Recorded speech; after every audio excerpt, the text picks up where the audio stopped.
Mesdames et messieurs, bonjour. Je m'appelle Robert Belidé Bunga.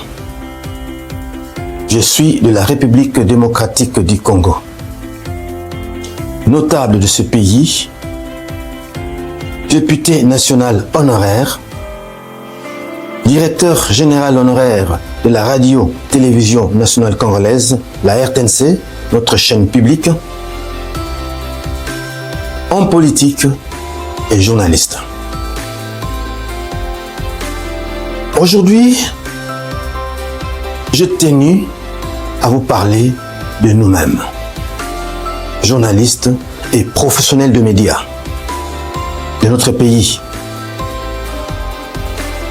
Vous savez, nous n'avons pas l'habitude de parler de nous-mêmes, en dépit des difficultés que nous éprouvons dans l'exercice de notre profession. Nous sommes plus focus sur les autres corps de métier, mais nous nous oublions nous-mêmes. Voilà pourquoi j'ai décidé aujourd'hui de parler de nous-mêmes et principalement de nos conditions sociales. Parce que, vous allez le remarquer, nous ne méritons pas ce que nous sommes en train de vivre sur le plan social, nous, journalistes et professionnels de médias de la République démocratique du Congo. À tout de suite.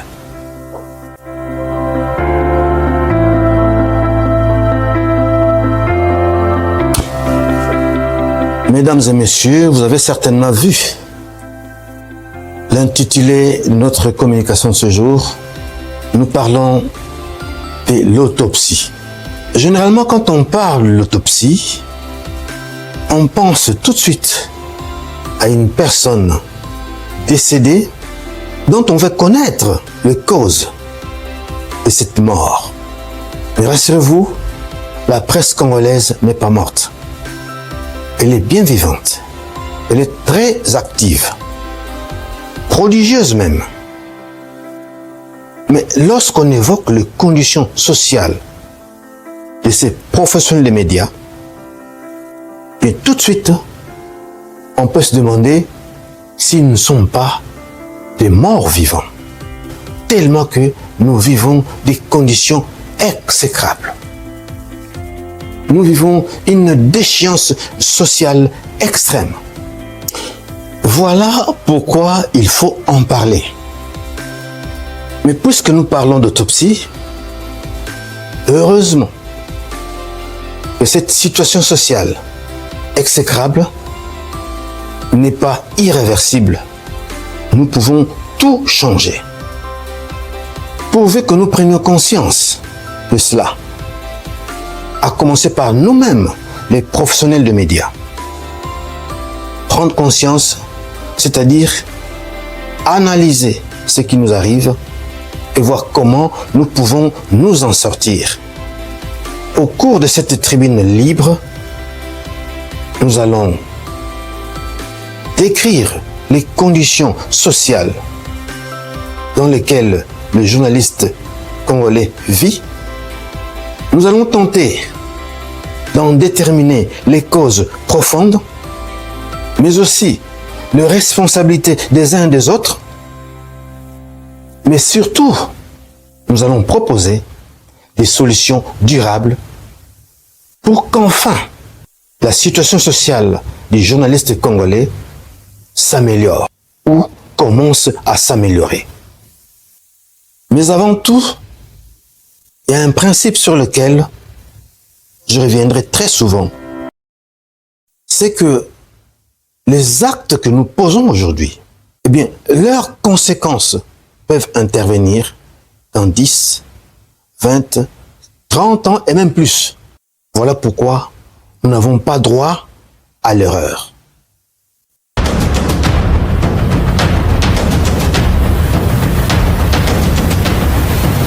Comment décrire la situation sociale des journalistes congolais?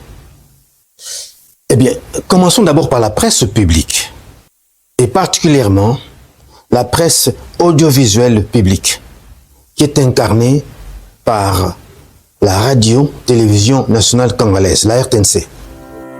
C'est un établissement public et son personnel est régi par les codes du travail. Malheureusement, la législation du travail n'est pas respectée. D'abord, le salaire n'est pas décent. À ce jour, pour un directeur qui représente le haut sommet du personnel, il touche l'équivalent de plus ou moins $800 américains. Alors que les directeurs d'autres établissements publics touchent 2000, 3000, voire même plus. Et ce salaire minime est coupé 6 mois après le décès de l'agent. Sans décompte final.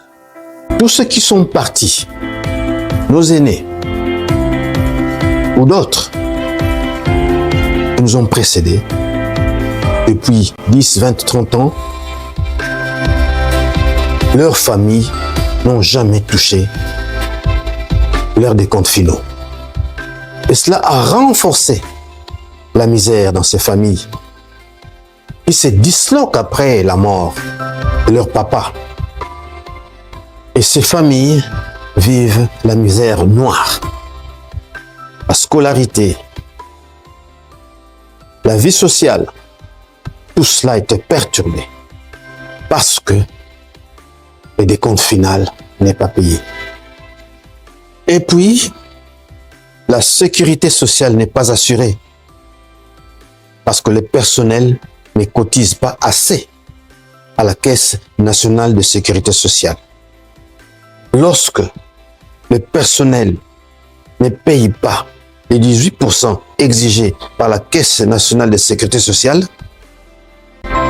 il n'est pas éligible aux prestations sociales assurées par la CNSS. On s'est comprise la pension des retraites. La prise en charge médicale est carentielle, si bien que le personnel ne sait pas à quel sens se vouer. Et ce qui fait que nous enregistrons beaucoup de cas de décès, et de nous-mêmes en tant que personnel, et de nos dépendants, femmes et enfants, faute de soins médicaux requis. Parler d'autres avantages, c'est inutile, parce qu'ils n'existent pas. Et tout dernièrement, nous avons réussi à débloquer une situation tout à fait critique, parce qu'il y a un complément de salaire du dernier barème salarial qui représente environ 25%, qui n'était pas payé. Ces compléments de salaire appelés Maboko Bank, que nous avons réussi à débloquer après notre arrivée, après notre départ, il a commencé à être payé irrégulièrement. Et à ce jour, nous accusons un retard de plus de 20 mois, alors qu'il permettait au personnel d'arrondir ses angles jusqu'au paiement du salaire du mois. Cela renforce encore la misère pour ces personnels. Comme si cela ne suffisait pas, les syndicats qui devaient défendre les intérêts des agents de la RTNC, ce syndicat est divisé. Une partie est accusée de défendre l'employeur, tandis que l'autre se dit défendre les intérêts du personnel. Et vous le savez, lorsqu'un syndicat est divisé, il ne peut pas défendre comme il se doit les travailleurs. Voilà pourquoi on a perdu certains acquis, comme le Maboko Bank. Parce que nous savons tous que le Maboko Bank, c'était le fruit d'une collaboration franche entre l'employeur et les syndicats, et entre l'employeur et les conseils d'administration, ainsi que les ministères. Personnellement, quand j'ai accédé à mes fonctions, j'ai prôné l'unité du syndicat. Et c'est ce qui nous a permis d'engranger tous ces bons résultats qu'on a malheureusement perdus aujourd'hui. Voilà en quelque sorte les tableaux cliniques et la situation sociale du personnel des médias publics. Et comme cette situation n'est pas brillante du côté des médias publics, il constitue l'étalon de mesure, la référence. La presse privée n'est pas mieux lotie. Ces personnels des organes de presse privés connaissent la même situation et semblent même être plus dramatiques. Parce que la plupart des patrons de maisons de presse privées ne respectent pas non plus la législation du travail. Très peu appliquent les SMIG. Et il y a certains qui ne payent même pas un salaire aux journalistes. Et ceux-ci doivent se débrouiller sur le terrain pour survivre. Pas de contrat de travail. On engage et on révoque comme on veut, quand on veut, en toute impunité. Ces personnels, pour la plupart, n'est pas affilié à la Caisse nationale de sécurité sociale, ce qui compromet aussi leur retraite. Naturellement, pas d'autres avantages. Suite à cette déchéance sociale qu'il vit, le journaliste congolais a développé un mécanisme de survie que nous appelons ici le coupage. Toute son attention est portée vers le coupage, qui est une rétribution qui doit lui être collée après un service. Mais ce coupage est incertain. Et les journalistes congolais passent son temps à gérer l'incertitude. Il y a l'un de mes enseignants à l'université de Kisangani, en sciences politiques, dans le cours de sociologie, nous disait, lorsqu'un homme commence à gérer l'incertitude, il s'expose au revers de la vie, aux aléas de la vie. Il avait raison. Dans la vie, il faut plutôt gérer la certitude. Vous êtes sûr que vous avez un salaire décent. C'est une certitude. Et vous ferez face à cela. Vous mourrez. Il y a les décomptes finaux que votre famille va toucher. C'est une certitude. Vous cotisez normalement, comme l'exige la CNSS. Vous serez pris en charge à la fin de votre carrière. C'est de la certitude. Quand vous gérez l'incertitude, vous êtes à la merci des vicissitudes de la vie. C'est vrai, ce jour-là, vous avez eu de coupage, 500, 1000 dollars et consorts. Vous dites qu'aujourd'hui, je passe ma nuit au Fleuve Congo Hotel, au Grand Hôtel, chez Hilton Hotel. Oui, mais, chers confrères, le jour où vous serez dans votre lit de malade, personne ne vous enverra le coupage. Personne ne va vous programmer pour faire partie de l'équipe qui doit aller à Kolwezi.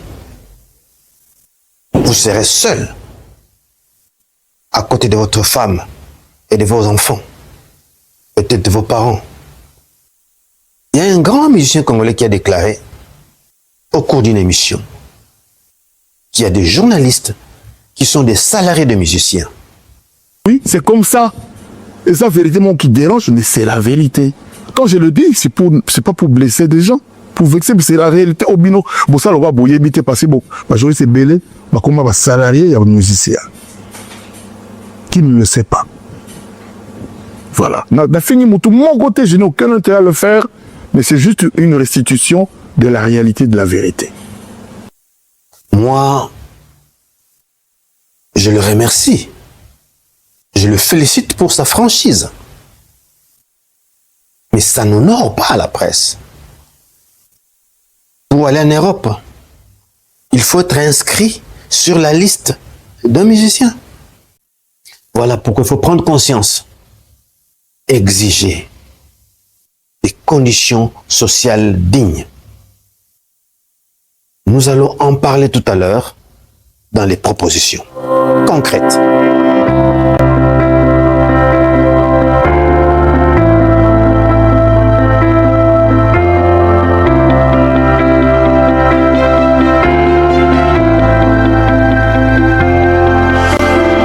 Quelles sont alors les causes de cette déchéance sociale que le journaliste congolais vit aujourd'hui?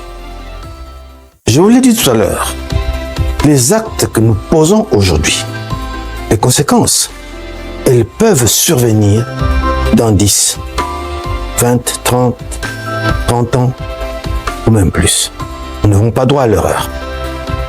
Avant de parler de l'origine ou des causes de cette déchéance sociale que vit les journalistes congolais, remontons d'abord l'horloge de l'histoire vers les dernières heures du 19e siècle, autour des années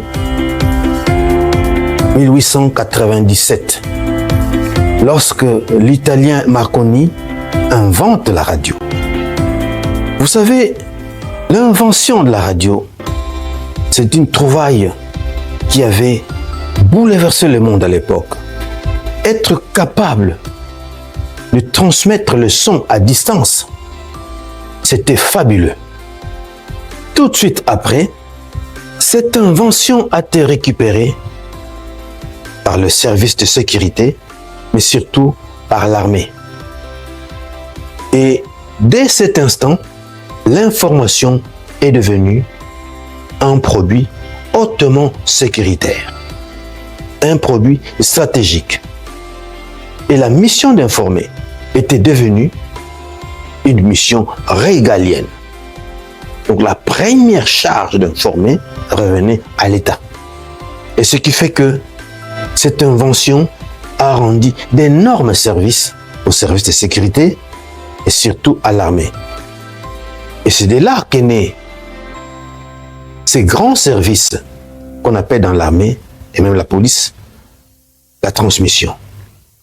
Et au fil du temps, avec l'élan de la démocratie qui perçait toutes les couches de la population et les milieux politiques, le monde va connaître deux grands rendez-vous dans l'histoire des médias. D'abord, la libéralisation du secteur des médias. En dépit du caractère stratégique, hautement sécuritaire de l'information et de la mission d'informer, il a fallu ouvrir les champs à l'initiative privée, permettre aux opérateurs privés d'investir aussi dans ce domaine. Un domaine qui devait être protégé pour éviter que le charlatan s'y engouffre. La libéralisation a commencé à l'Occident et bien sûr, autour des années 1990, elle a gagné aussi l'Afrique. Et chez nous, après la conférence nationale souveraine, le besoin était impérieux pour libéraliser. Et c'est là que va commencer la descente aux enfers des journalistes congolais. Voyez-vous, un secteur aussi stratégique, dès lors qu'il fallait libéraliser, il fallait prendre des précautions pour que ce ne soit pas n'importe qui rentre dans cette profession, de peur de venir profaner le métier et compromettre même la vie publique. Mais comment nous avons géré ce premier rendez-vous? Quelles conditions nous avons posées pour protéger ce métier, maintenir l'excellence, la rigueur? Malheureusement, nous n'avons pas pu protéger ce métier. À qui nous avons accordé les fréquences? À n'importe qui. Nous y avons mis la légèreté, les sentiments, l'esprit du lucre. Nous avons vu, pour la plupart des cas, notre intérêt personnel.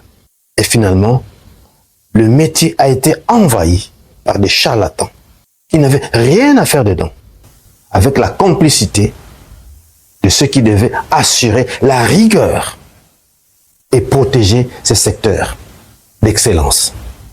Aujourd'hui, nous avons plus de 700 chaînes de télévision et largement plus pour la radio. Un grand nombre de ces chaînes évoluent dans l'illégalité. Elles ne remplissent pas les conditions légales exigées. Et si déjà sur le plan technique, ils ne remplissent pas les conditions, comment voulez-vous qu'ils respectent la législation sociale, entretenir parfaitement leur personnel? Et comme la presse publique aussi ne respecte pas la législation du travail, n'a pas su mettre le journaliste, les professionnels de médias du secteur public dans de très bonnes conditions, eh bien, cela n'a fait que renforcer la dérive. Avec le temps, nous avons vite été dépassés et fait respecter la loi, les principes, c'était devenu un leurre. C'est ainsi que lorsqu'arrive le deuxième grand rendez-vous de l'histoire des médias, à savoir la mutation vers la télévision numérique terrestre, la TNT, pratiquement, nous avons observé la même négligence. Nous avons oublié. C'est un secteur de grande importance, que l'information, c'est une denrée hautement sécuritaire, stratégique. Il fallait protéger ces mondes-là. Et protéger ces secteurs, ça veut dire quoi? C'est faire respecter la loi. D'abord, fixer des conditions drastiques, le faire respecter et mettre dans de très bonnes conditions sociales les professionnels qui œuvrent dans ce secteur, compte tenu de son importance. Est-ce que nous l'avons fait? Non. La TNT est là. Elle nous a apporté une révolution dans le monde des médias. Hier, nous étions limités avec les canaux de diffusion. Et grâce à la TNT, il était possible de multiplier ces canaux de diffusion, ces bandes de fréquences, pour bien travailler, diversifier nos émissions, diversifier le contenu et rendre réellement un service appréciable à la population. Malheureusement, tel n'a pas été le cas. Nous avons accordé les fréquences à n'importe qui, si bien qu'elles sont devenues rares. C'est curieux. Nous étions parmi les premiers pays africains à installer la télévision. Les images existent. Lorsque le 1er mars 1966, le président Mobutu inaugure la première station de télévision à Kinshasa, devant ses collègues africains, Nyerere, Eyadema, Tombalbaye, Kaunda, nous avons donc été parmi les premiers pays africains à installer la télévision. Et nous sommes parmi les derniers à réussir ces grands rendez-vous de l'histoire, la migration vers la TNT. Même la chaîne nationale n'arrive pas encore à couvrir cette migration. À la base de cette situation, toujours cette insouciance sur l'importance de ces secteurs hautement stratégiques. Comme lors de la libéralisation du secteur de médias, nous n'avons pas su protéger ces secteurs stratégiques. Malheureusement, sur le plan social, rien n'a été fait.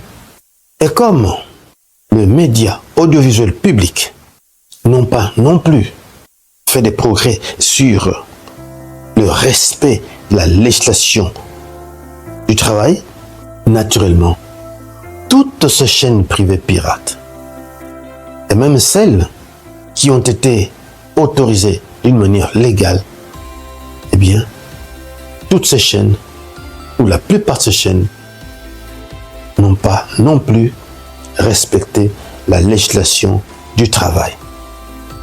Et les pauvres journalistes ont continué à être paupérisés jusqu'aujourd'hui. Et ce qui consacre justement, au fil du temps, la déchéance sociale dans laquelle se trouve plongée la presse congolaise.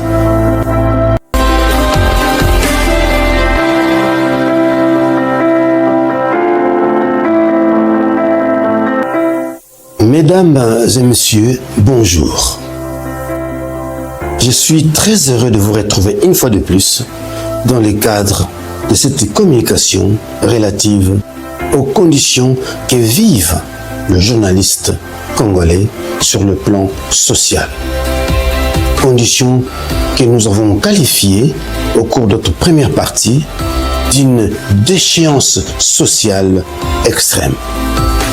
Nous avions décrit à cette occasion-là ces conditions sociales exécrables de journalistes tant du secteur public que du secteur privé.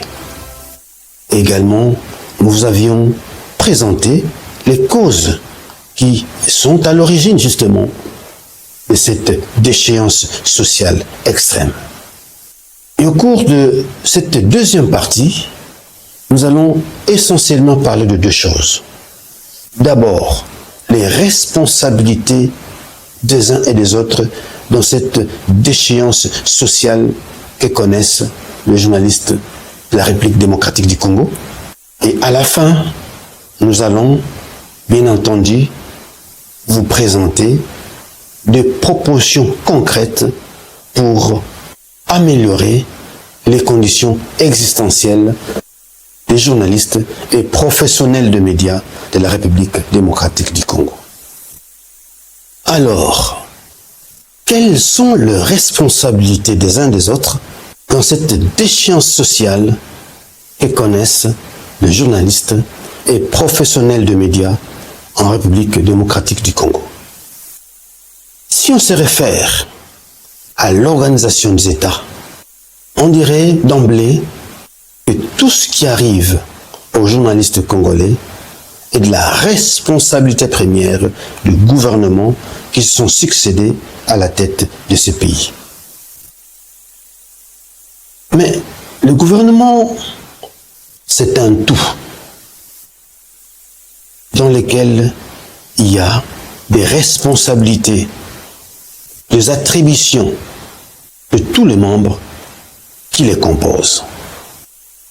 D'expérience, en tant qu'ancien directeur de cabinet ministériel, je dirais que le personnage clé d'un gouvernement, c'est les ministres. Et d'ailleurs, c'est pourquoi la réunion du gouvernement s'appelle les conseils des ministres. Les ministres, c'est celui qui apporte la matière au gouvernement, le projet, les dossiers qui permettent aux différents secteurs de la vie nationale de vivre, d'évoluer, de croître, de progresser, de se développer. Si le ministre n'apporte pas des dossiers, eh bien, son secteur sera défavorisé. Alors, si le secteur de la presse a connu cette hécatombe, on dirait que ce sont les ministres qui ont occupé ces fonctions-là au niveau de la communication immédiate, au niveau de l'information, et presque comme on nous appelait à l'époque, ce sont eux qui n'ont pas veillé à apporter la matière et à veiller à l'exécution des différentes législations qui gèrent leur secteur. Mais si le ministre est le personnage clé d'un gouvernement, au sein de ce ministère, il y a aussi un personnage clé que nous appelons les conseillers du ministre. C'est l'expert qui connaît son secteur. Il maîtrise les différentes législations qui couvrent ces secteurs-là. c'est en quelque sorte le chien de chasse du ministre. Partout où il va, dans les correspondances qu'il traite, dans les rapports qu'il a à la société, dans l'exploitation des différents rapports administratifs de son secteur, mais surtout de la Bible du gouvernement, que nous appelons les programmes du gouvernement, eh bien, cet expert, les conseils des ministres, puise dedans la matière qu'il apporte sous forme de notes techniques à son ministre, et l'esprit en alerte des ministres y puise à son tour les différents dossiers qu'il faut apporter au gouvernement. Voilà pourquoi ne peut être conseiller du ministre n'importe qui. Parce que si le conseiller n'est pas à la hauteur de sa tâche, eh bien, le ministre peut manquer de la matière à apporter au gouvernement. Et faire comme ça 1 mois, 2 mois, sans apporter une seule fois des dossiers au niveau du gouvernement. Et là, c'est la République qui perd. Et dans les cas spécifiques, c'est les secteurs couverts par ces ministères qui perdent. Mais qui est-ce que nous nommons conseillers dans nos cabinets ministériels?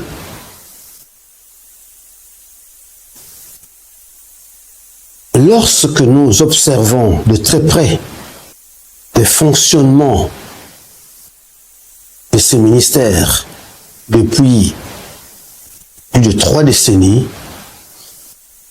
personnellement, je remarque que le ministre de l'information et de la communication, comme on voudrait, s'occupe plus du porte-parole, donc de la communication du gouvernement.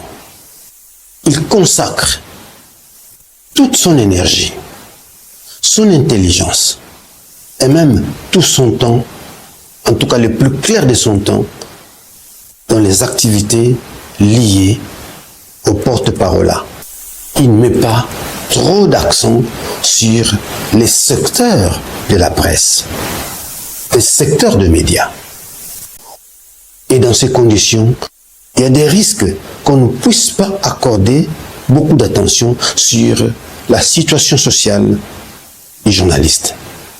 Étant donné que cette situation sociale relève de notre secteur qu'on appelle le secteur du travail. Nous l'avons dit, le journaliste vit des conditions exécrables du fait du non-respect de la législation du travail. Le ministre dira que ce n'est pas mon secteur, c'est mon collègue du travail qui doit faire respecter les codes du travail ou les différentes législations liées au travail. Mais qui est mieux placé pour faire observer au ministre du Travail le non-respect de la législation du travail dans le secteur de la presse, sinon que le ministre de la Communication et des Médias. Parce que chaque semaine, il rencontre son collègue du travail au Conseil des ministres et il a l'occasion aussi de le rencontrer quand il le veut, s'il faut soumettre des problèmes récurrents de son secteur. C'est vrai, il faut reconnaître que ces différents ministres ont fait beaucoup de choses, surtout sur le plan structurel, dans le sens où ils ont fait un effort pour doter ces secteurs d'une législation tout à fait adaptée. La loi cadre sur la presse en 1996, à l'actif du ministre Masséga Bio, c'est une note positive. La loi sur la redevance du secteur de médias publics, soutenue par le ministre Lambert Mende, c'est un acquis important. Et la révisitation de la loi cadre de la presse, avec la loi dite loi Patrick Mouyaya, c'est d'une importance capitale. Mais ce qu'il faut reconnaître, c'est sur le plan social, il n'y a pas eu une implication totale de ces ministres. La législation du travail dans le secteur des médias ayant été foulé aux pieds, je pense qu'il revient au ministre de la Communication et Médias d'intervenir d'une manière directe auprès de son collègue du travail pour que des actions de SAP soient menées dans ce sens et rétablir la dignité des journalistes congolais. Exiger le respect de ces législations, d'abord dans le secteur public et en tant qu'étalon de mesure, le secteur privé serait contraint de suivre le pas, c'est-à-dire s'occuper parfaitement bien des conditions sociales de ces professionnels des médias. Nous avons remarqué que dans d'autres secteurs, les ministres sont allés à fond jusqu'à faire respecter la législation du travail dans leur secteur. Et aujourd'hui, leur secteur se porte bien. On peut avoir les cas de reportage, le matériel sophistiqué, 4K et consorts. Mais qui vont manipuler ce matériel? Ce sont les hommes. Voilà pourquoi il faut penser à l'ère sociale. Avoir un bon signal technique, comme aujourd'hui, grâce à ces matériels qu'on a acquis, c'est bien. Mais le signal social, comment il est? Il est terne, fade, échographique. Non, il faut agir. Très peu d'attention a été accordée au social du journaliste congolais. Et le problème, c'est que le journaliste lui-même ne s'en soucie pas. Il a aussi sa grande part de responsabilité. Remarquez, les états généraux de la presse, les acteurs eux-mêmes étaient dedans. Mais sur plus de 80 recommandations, à peine une ou deux qui se rapportent aux conditions sociales du journaliste. Et d'une manière tout à fait laconique. C'est que nous-mêmes ne sommes pas conscients. Nous n'avons même pas insisté là-dessus. Et on s'étonne qu'on vive une situation sociale misérable. Mais en toute honnêteté, je dois reconnaître les efforts que nous avons fournis ensemble avec le ministre de la Communication et Médias, Patrick Muyaya, en ce qui concerne le social des agents et cadres de la radio-télévision nationale congolaise. Parce que lorsque j'arrive à la tête de la RTNC, nous avons évoqué le social. Et la réforme qui était en cours a été étoffée de manière à permettre justement de rencontrer à l'interne les revendications sociales du personnel. Après le changement de logo, avec la nouvelle charte graphique appréciée jusqu'aujourd'hui, nous avons étoffé cette réforme avec un contenu concret, en recourant bien sûr au partenariat public-privé, puisque le gouvernement l'encourage. L'objectif était de créer un modèle économique autour de la redevance audiovisuelle. C'est ainsi que la réforme avait 3 dimensions. Dimension technique, dimension financière et la dimension sociale. Dimension technique parce que nous devions faire face justement à 2 événements majeurs. Le séjour du pape François et l'organisation de Jeux de la francophonie, qui nécessitait du matériel de la haute technologie. C'est vrai, on comptait sur l'État. On s'est dit, on peut commencer à prendre des initiatives à l'interne. Voilà pourquoi on a conclu un contrat avec l'AFS, qui est une institution financière, qui était prête à nous aider, comme elle l'a fait avec la DGDA. Le premier volet La première dimension matérielle a été accomplie. Nous avons bénéficié de 5 quarts de reportage et du matériel pour couvrir ces 2 événements. La dimension financière consistait, selon notre business plan présenté à la DGSMP, pour obtenir, bien entendu, l'anneau et les autorisations spéciales de gré à gré. La dimension financière consistait en la modernisation de la direction de la redevance. Il était prévu qu'on puisse la délocaliser, l'équiper en matériel informatique, en logiciel, en matériel roulant, pour travailler efficacement en tant qu'administration fiscale. Et l'objectif était en fait d'accroître les recettes de la redevance. Et ces recettes devaient permettre d'accomplir la 3e dimension, la prise en charge du personnel. Et selon notre business plan et les prévisions des recettes qu'il contenait, à l'horizon 2026, nous pouvions être capables de nous prendre totalement en charge et même de quitter les budgets annexes.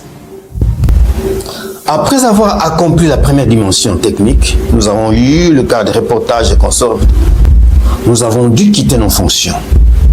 Et jusqu'aujourd'hui, je me suis toujours demandé qu'est-ce qui s'est passé après. Parce qu'à ma connaissance, aucune explication n'a été donnée jusque-là. Et je pense que par devoir de redevabilité vis-à-vis de cette institution, la DGSMP, qui nous a accordé l'avis de non-objection à nous et les autorisations spéciales de gré à gré, vis-à-vis du gouvernement de la République qui a approuvé et garanti ces projets AIFES à travers la lettre d'approbation du Premier ministre, vis-à-vis du personnel de la RTNC qui devait être le bénéficiaire potentiel de ce projet par la résolution de ces conditions sociales. Nos successeurs devaient rendre compte et nous dire ce qui s'est réellement passé. Et cela est valable aussi pour les projets de l'hôtel Invest. Parce que jusqu'aujourd'hui, apparemment, on n'en parle plus.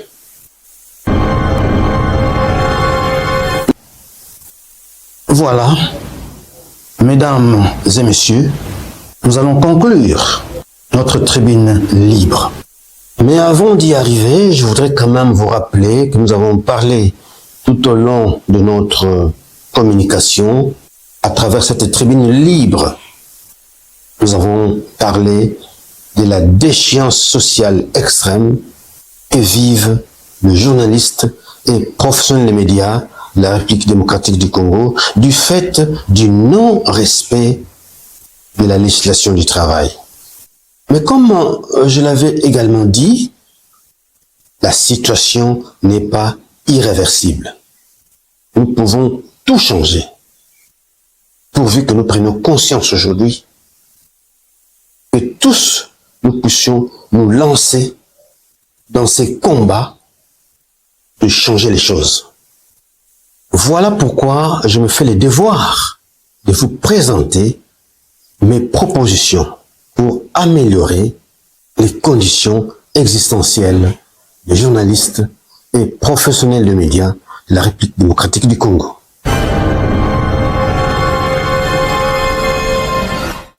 D'abord, dans le secteur public et à très court terme, le gouvernement accorde un nouveau barème salarial conséquent pour le personnel de la radio-télévision nationale congolaise.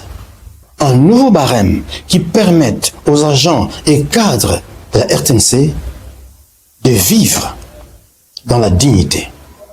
En deuxième lieu, compte tenu du recul qu'on a pris dans l'organisation de la collecte de la redevance au niveau de notre chaîne nationale,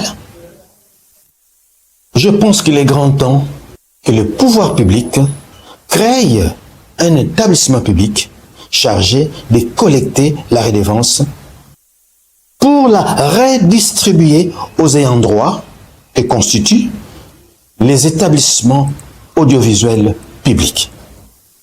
C'est dans ces conditions-là que nous pourrons rapidement valoriser les journalistes et les professionnels de médias du secteur public. Mais une explication s'impose. Pourquoi je demande au gouvernement un nouveau barème conséquent pour la RTNC? C'est parce qu'à travers le monde, les médias audiovisuels publics se prennent en charge totalement grâce à la redevance. Depuis le 25 juin 2011, la loi sur la redevance a été promulguée. En principe, à partir de cet instant-là, la RTNC devait se prendre en charge totalement. Parce que le potentiel de la redevance est énorme.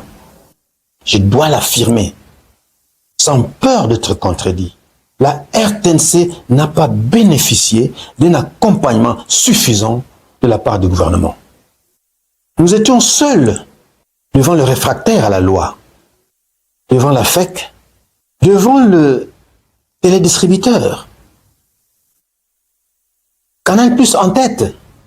La régie de Jasnel nous ont tourné les dos pendant près de 10 ans. Seule la DGI et la DGDA, la ville-province de Kinshasa, la province du Haut-Katanga, la province du Congo central ont accepté de respecter la loi et nous accompagner. C'est ce qui nous donne ces miettes qui entrent aujourd'hui, qui ne peuvent pas nous permettre de nous prendre en charge. Nous avons été livrés seuls devant ces réfractaires qui refusaient catégoriquement d'accompagner la RTNC. L'ARPTC et les sociétés de télécommunications nous ont abandonnés. Alors qu'on a conclu à un moment donné un accord sur base de propositions du régulateur qu'est l'ARPTC. Le PV existe. En un mot, tout comme en mille, je dirais, l'accompagnement de gouvernements qui sont succédés à la tête de notre pays depuis 2011, date de la promulgation de la loi sur la redevance, l'accompagnement était faible. Voilà pourquoi la RTNC n'a pas été en mesure de collecter sa redevance de manière satisfaisante et prendre en charge son personnel. Voilà pourquoi l'État doit être conscient qu'il porte une grande part de responsabilité dans la mobilisation déficiente de la redevance par la RTNC. Et pour corriger cela, moi je demande à l'État d'accorder à la RTNC un nouveau barème conséquent. Et que cette fois-ci, l'État prenne ses responsabilités pour accompagner d'une manière satisfaisante la RTNC dans l'application de la loi 11/004 du 25 juin 2011 portant redevance sur les appareils récepteurs d'émissions audiovisuelles.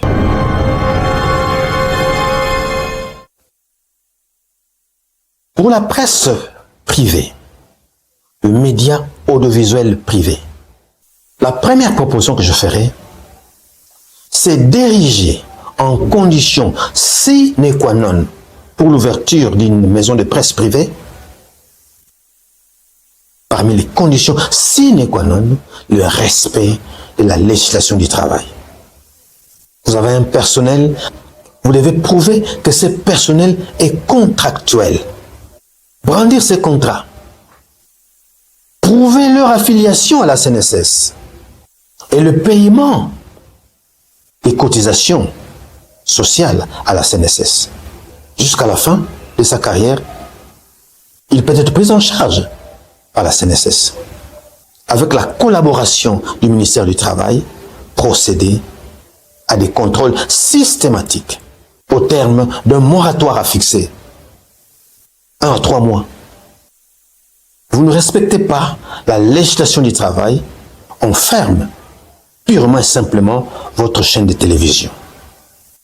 Cela poussera peut-être les chaînes à pouvoir se regrouper, comme les politiques le font aujourd'hui. Regroupez-vous. 3, 4, 5, 10. Vous formez une grande chaîne. Vous serez plus fort et vous gagnerez plus. Aujourd'hui, si nous sommes capables de démolir des immeubles anarchiques de 3, 4, 5, 6 niveaux, pourquoi serions-nous incapables de fermer 5, 10, 15, 20 ou même 100 chaînes de télévision ou de radio anarchiques? Parce qu'elles encombrent l'espace médiatique congolais, tout comme ces immeubles-là, qui encombrent nos routes. Il est pénible de voir le journaliste congolais connaître une vie aussi désastreuse, alors qu'il a toujours accompagné l'homme politique, ainsi que les vedettes de sport et de la musique, jusqu'à favoriser même leur ascension fulgurante. Dans tous les grands rendez-vous politiques, les journalistes ont toujours été là. À la conférence nationale souveraine, ils étaient là. Au dialogue intercongolais à Sun City, ils étaient là aussi, très actifs et très productifs.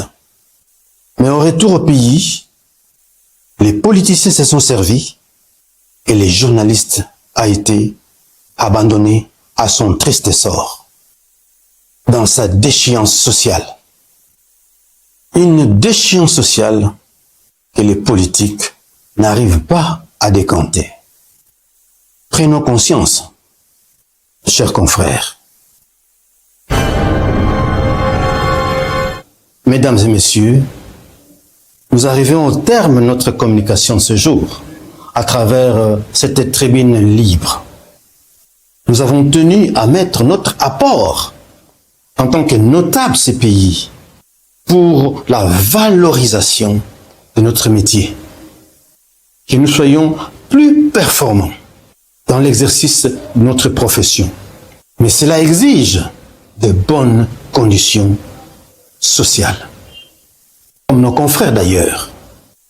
Pour terminer complètement, Tribune libre est à vous.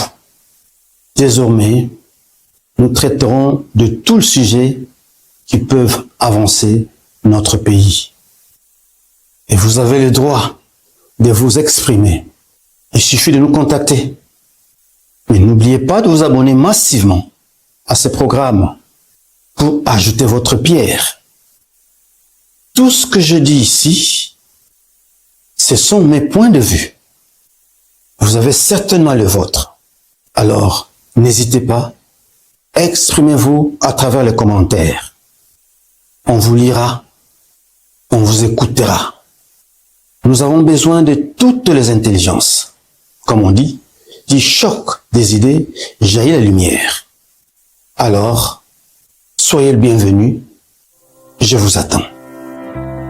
Merci de nous avoir suivis et à la prochaine.